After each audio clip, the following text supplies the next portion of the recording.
Hello friends, আমি মুনমুন পালদি চলে এসেছি আবার একটি মিনি ব্লগ নিয়ে। তো আমার এই মিনি ব্লগে তোমাদের সবাইকে স্বাগত। তো চলো দেখো আমরা কোথায় গিয়েছিলাম। এটা কদিন আগের ভিডিও, আজ আমি তোমাদের সাথে শেয়ার করছি। তো কদিন আগে আমার খুব বাইরের খাবার খেতে ইচ্ছা করেছিল, তাই ভাবলাম বাড়িতে রান্নাবান্না কিছু করব না, তো চলো খাবার নিয়ে আসা যাক।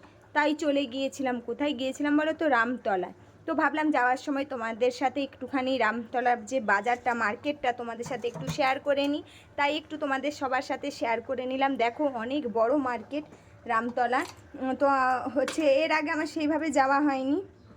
তো দেখো অনেক বড়ই মার্কেট। তখন বাজে প্রায় 9টা সাড়ে 9টা, তখন আমরা চলে গিয়েছিলাম। তো একটু যাওয়ার সময় মার্কেটটাও তোমাদের সাথে শেয়ার করে নিলাম। তো দেখো প্রচুর মানে প্রচুর প্রচুর দোকান, জামা কাপড়, খাবার, সবজি। রাত্রি তখন 9টা বাজে, তখনও কিন্তু মার্কেটটা পুরো জমজমাট, একদম পুরো ভর্তি লোকজন। আর এটা হচ্ছে আশীর্বাদ, রামতলা স্টেশনের সামনে বিরিয়ানির দোকানটা আশীর্বাদ দোকানটার নাম। তো প্রচুর ভিড় হয়। আর এই দোকানের বিরিয়ানি, চিকেন চাপ যে একবার খাবে পুরো মুখে জাস্ট লেগে থাকবে। আর অন্য কোথাও আমি গ্যারেন্টি দিয়ে বলতে পারি, অন্য কোথার বিরিয়ানি আর চাপ সত্যিই ভালো লাগবে না।